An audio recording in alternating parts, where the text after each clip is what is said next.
तो देवी देवताओं की पूजा करती हूं, तो इसलिए कन्नगी ने गुस्से में आके जो मदुरई के राजा थे उसको ये श्राप दे दिया कि तुम्हारी वजह से मेरी पूरी लाइफ बेकार चली गई, तुमने मेरे बेकसूर पति को मार दिया। तो उसके श्राप से पूरे मदुरई में आग लग गई, तो मदुरई शहर ही जल के खत्म हो गया। तो जो चेरा राजा था सेन गुट्टुअन, उसको बहुत ही मतलब गिल्टी फील हुआ कि मेरी वजह से मैंने एक बेकसूर इंसान को चोर समझ के मार दिया। तो अब उसको कन्नगी से माफी मांगनी थी। वो समझ गया था कि कन्नगी जो है बहुत ही पायस लेडी है, बहुत ही देवी जैसी एक औरत है। तो इसने प्रायश्चित करने के लिए फिर ये हिमालय जाता है, सेन गुट्टुअन हिमालय जाता है। हिमालय से फिर वो एक पत्थर लेके आता है और उसी पत्थर से कन्नगी की मूर्ति बनवाता है और सेन गुट्टुअन कन्नगी की पूजा स्टार्ट करवाता है। तो आज भी साउथ इंडिया में कन्नगी को देवी समझ के पूजा की जाती है। तो कन्नगी को एक रोल आइडियल वाइफ के तौर पे देखा जाता है। तो ये सारे फैक्ट्स आपको याद रखने हैं। तो जब कन्नगी की मूर्ति स्टैब्लिश कर रहा था ये सेन गुट्टुअन नाम का राजा, तो इसने पड़ोस के श्रीलंका के राजा को भी इनवाइट किया था, सिलोन के राजा गजबाहु को भी इनवाइट किया था। तो ये क्वेश्चन एक बार पूछा गया कि गजबाहु कहां का राजा था, तो सिलोन का या श्रीलंका का राजा था। तो पहले एपिक के बारे में इतना पता होना काफी है। ये कैरेक्टर्स के नाम बस आपको याद रखने होंगे। कन्नगी एक आइडियल वाइफ की तरह आज भी पूजा की जाती है। जिस राजा के वजह से ये सारा कुछ हुआ था वो था चेरा किंग सेन गुट्टुअन, और इसी के भाई इलांगो अडिगल ने ये एपिक लिखा है। ठीक है, तो ये पहला एपिक था सिलापद्दिकारम। इसमें 3 कैरेक्टर्स का जिक्र है। कन्नगी जिसने मदुरई को श्राप देके जला दिया, कन्नगी का पति कोवलन, और कोवलन का एक्स्ट्रा मैरिटल अफेयर हुआ था एक डांसर के साथ जिसका नाम था माधवी। अब बात करते हैं दूसरे इंपॉर्टेंट एपिक की। तो जो दूसरा एपिक है वो इसी पहले एपिक का सीक्वल है। तो ये 3 कैरेक्टर आप देख रहे हो, कन्नगी, कोवलन और माधवी। तो जो दूसरा एपिक है उसका नाम है मनी मेघलई। तो मनी मेघलई जो है इसी कोवलन और माधवी की बेटी का नाम था। तो माधवी कौन थी? कोवलन का जिसके साथ एक्स्ट्रा मैरिटल अफेयर था। कन्नगी तो उसकी पत्नी थी। माधवी एक डांसर थी जिससे कोवलन को प्यार हो गया था। बाद में दोनों का ब्रेकअप हो गया। तो इन्हीं कोवलन और माधवी की बेटी थी मनी मेघलई। तो मनी मेघलई नाम का दूसरा एपिक जो है वो सीक्वल माना जाता है पहले एपिक का, सिलापद्दिकारम का। तो मनी मेघलई जो है वो एक जैन रिलीजियस टेक्स्ट है। इसको 1st या 2nd सेंचुरी के आसपास लिखा गया था और इसके ऑथर का नाम है सीथलई सथनार। तो ऑथर का नाम तो आपको याद रखना ही रखना है बच्चों। तो मनी मेघलई कौन है ये आप समझ गए हो, कोवलन और माधवी की बेटी। तो ये जो एपिक है ये एक पोएट्री के फॉर्म में लिखी गई एपिक है जिसमें कि मनी मेघलई की कहानी दिखाई गई है कि मनी मेघलई के पीछे एक चोल राजा पड़ गया था। मनी मेघलई बहुत ही खूबसूरत थी। एक चोल राजा इससे जबरदस्ती शादी करना चाहता था, जबकि मनी मेघलई का ज्यादा इंटरेस्ट धर्म कर्म के कामों में था। वर्ल्डली प्लेजर, शादी वगैरह में उसका कोई इंटरेस्ट था नहीं। तो इसी की कहानी है कि कैसे चोला राजा इसको बार बार परेशान करता है और मनी मेघलई कैसे सारी चीजों का सामना करके फाइनली वो बौद्धिस्ट में कन्वर्ट हो जाती है, बौद्ध धर्म में कन्वर्ट हो जाती है। इसलिए ये एक रिलीजियस टेक्स्ट है क्योंकि एक जैन के बौद्ध धर्म में कन्वर्ट होने की कहानी है। मनी मेघलई बेसिकली एक जैन थी, बाद में बौद्ध धर्म में कन्वर्ट हो गई। यही इस एपिक की कहानी है। तो ये तो बात हुई 2 इंपॉर्टेंट एपिक की। तो संगम एज के दौरान लिखी गई किताबों से हमको वहां उस जमाने की सोसाइटी के बारे में भी पता चलता है, उस जमाने के एडमिनिस्ट्रेशन के बारे में भी पता चलता है कि राजा वगैरह टैक्स कैसे कलेक्ट करते थे, कैसे खेती वगैरह उस जमाने में हुआ करती थी। तो वो सारे एस्पेक्ट भी हम कवर कर ले, यानी उस जमाने के संगम एज सोसाइटी में क्या चलता था। तो उस जमाने की जो संगम एज की सोसाइटी थी उसका हेड एक राजा हुआ करता था, और जो पॉलिटिकल सेटअप था वो हेरिडिटरी मोनार्की का था, यानी एक राजा होगा और जब राजा मर जाएगा तो फिर उसकी जगह उसका बेटा ही लेगा, यानी फैमिली हेरिडिटरी के तौर पे बना हुआ था। और जो छोटे छोटे किंगडम्स थे, हर किंगडम का अपना एक रॉयल सिंबल होता था। तो साउथ इंडिया के जो छोटे में से 3 सबसे प्रोमिनेंट किंगडम की अगर बात करें, पांड्य, चोल, चेर, तो इन सब हर डायनेस्टी ने अपना एक सिंबल बना रखा था। जैसे कि आज अगर इंडिया का सिंबल अगर आपसे कोई पूछे कि इंडिया का इंडियन गवर्नमेंट जो है उसका पॉलिटिकल सिंबल क्या है, तो आप कहोगे ना कि 3 शेर जो बने हुए हैं अशोक स्तंभ वाले, यही भारत सरकार का पॉलिटिकल सिंबल है। तो वैसे ही इन डायनेस्टीज ने अपना पॉलिटिकल सिंबल बना रखा होता था। तो पांड्य जो है ये मछली, फिश, मछली को अपना सिंबल बना के रखते थे। जो चोल है, चोल वो टाइगर को यानी शेर को अपना सिंबल मानते थे। जो चेर है वो तीर धनुष को अपना सिंबल मानते थे। ठीक है, तो उस वक्त की पॉलिटी क्या थी, राजा हुआ करता था और राजा को असिस्ट करने के लिए काउंसिल्स हुआ करते थे। 5 अलग अलग तरह के काउंसिल्स का जिक्र मिलता है। एक काउंसिल एग्रीकल्चर को लेके राजा को सलाह देती थी, एक काउंसिल लड़ाई कैसी लड़नी है, एक काउंसिल टैक्स वगैरह संभालती थी। तो अलग अलग काउंसिल्स होते थे। ये सब बेसिकली राजा के अंडर काम करने वाले मिनिस्टर, मंत्री वगैरह हुआ करते थे। तो उस वक्त का जो पॉलिटिकल सेटअप है उसमें कौन कौन होते थे, राजा होता था, मिनिस्टर होते थे, प्रीस्ट यानी पुजारी वगैरह होते थे, एनवॉयज यानी एम्बेसडर, जो दूसरे देशों के जो जहाज वगैरह आते थे ना, उस वक्त ट्रेड बहुत ज्यादा होती थी क्योंकि साउथ इंडिया आप देखोगे तो वहां पे कई सारे बड़े बड़े पोर्ट्स हैं। तो ये पोर्ट्स जो है एंशियंट टाइम से ही काम करते थे, यानी जहाज वगैरह दूसरे देशों के आया जाया करते थे। तो एनवॉयज भी होते थे, मिलिट्री कमांडर्स होते थे जिनको सेनापति कहा जाता था, और जासूस भी होते थे, जासूसों को ओरार के नाम से जाना जाता था। अब क्योंकि ये जो डायनेस्टीज थी ये हमेशा आपस में लड़ती रहती थी एक दूसरे से, तो इन्हीं लड़ाई झगड़ों की वजह से हर डायनेस्टी के पास अपनी खुद की एक रेगुलर आर्मी हुआ करती थी।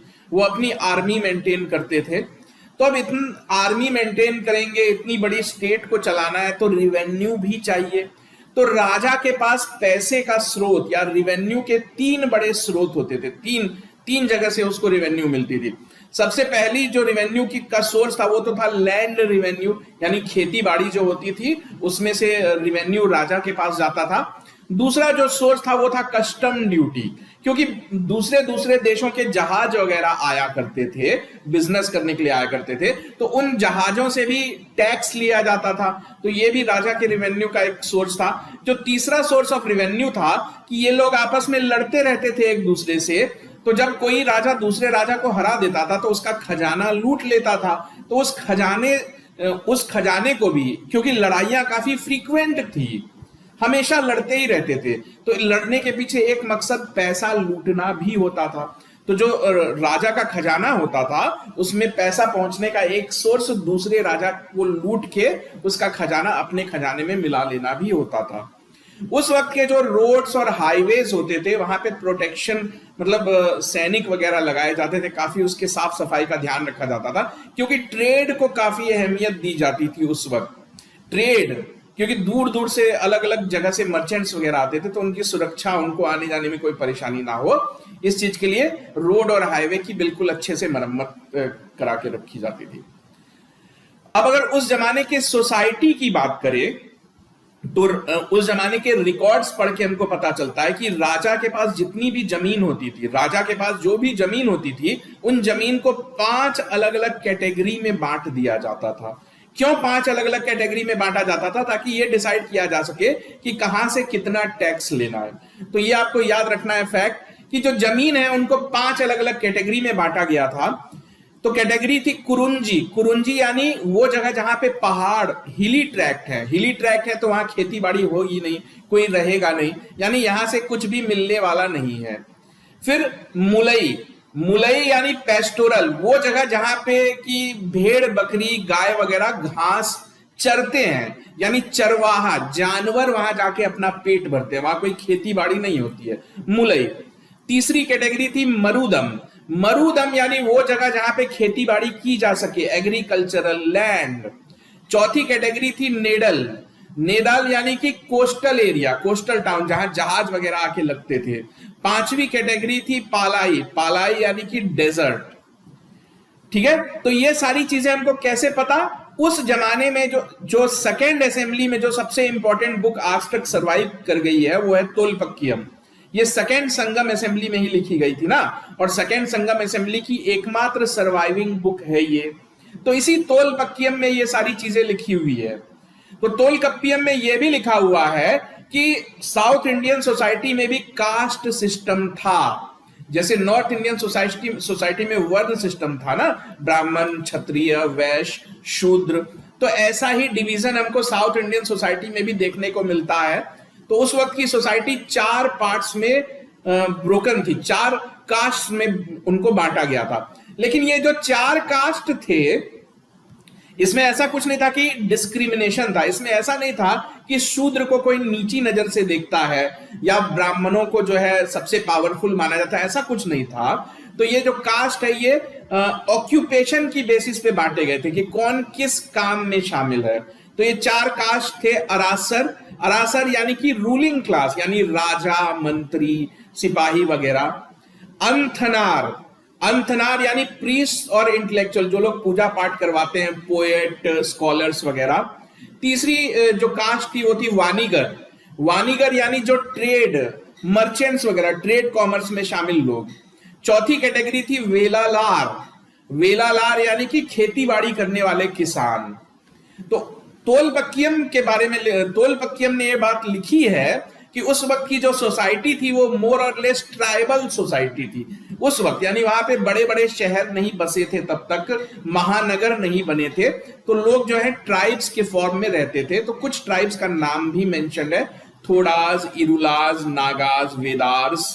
तो ये सब तोल्पक्कियम के जरिए हमको जानने को मिलता है। अब बात करें उस जमाने के औरतों के बारे में, सोसाइटी में औरतों का क्या दर्जा था। तो उस जमाने में औरतों का दर्जा बहुत हाई था, काफी रिस्पेक्ट के साथ उनको देखा जाता था। तो औरतों को काफी फ्रीडम उस जमाने में दी जाती थी कि वो अपने होने वाले पति को चूज कर सकें। यहां तक कि और औरतें जो है राजा के दरबार में भी काम करती थी। और अगर आप बात करो तमिल एपिक्स की, तो हमने अभी 2 तमिल एपिक्स को डिस्कस किया, शिलापद्दिकारम और मणिमेगलई।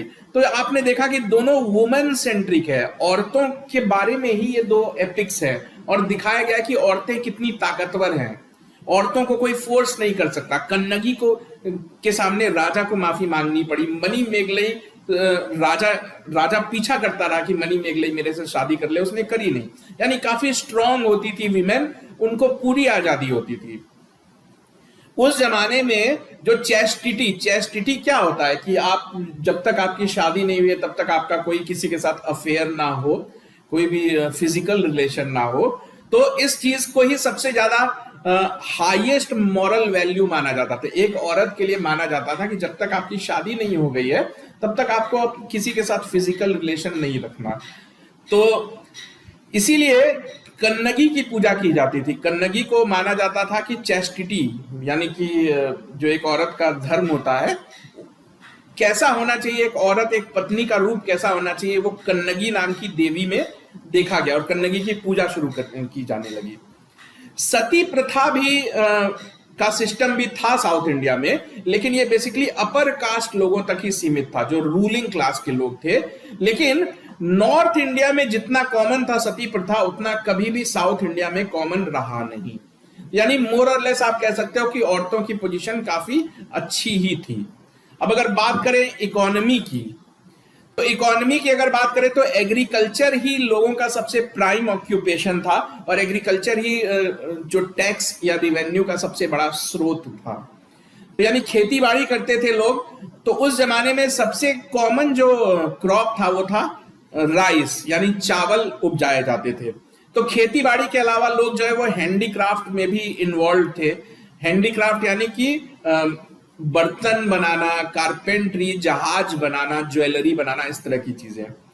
तो उस जमाने में जो संगम एज में दो ऐसे प्रोडक्ट्स थे जिनका पूरी दुनिया में बोलबाला था, कॉटन और सिल्क से बने हुए कपड़े, और दूसरा प्रोडक्ट था स्पाइसेस यानी मसाले। इन दोनों चीजों को यहां से ले जाने के लिए पूरी दुनिया से जहाज यहां पे आया करते थे, पोर्ट्स वगैरह में आया करते थे।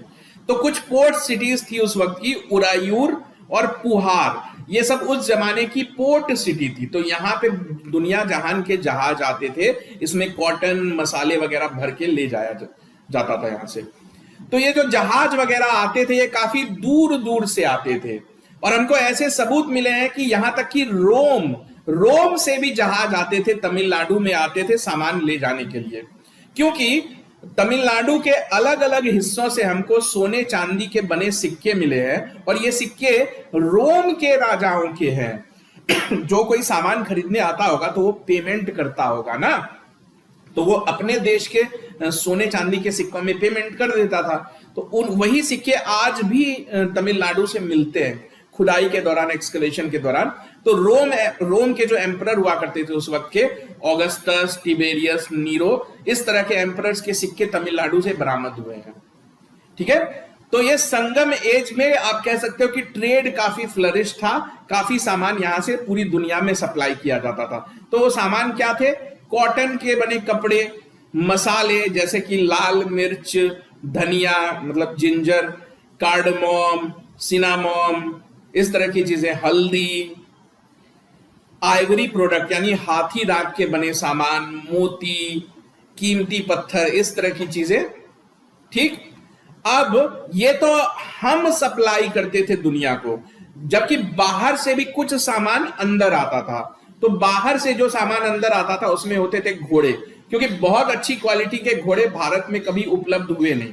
भारत जाना जाता था हाथी सप्लाई करने के लिए, हाथी, जबकि अच्छी क्वालिटी के घोड़े कभी भारत में होते नहीं थे, इसलिए घोड़े इंपोर्ट किए जाते थे, सोना इंपोर्ट किया जाता था, और स्वीट वाइन ये सब रोम से इंपोर्ट किया जाता था।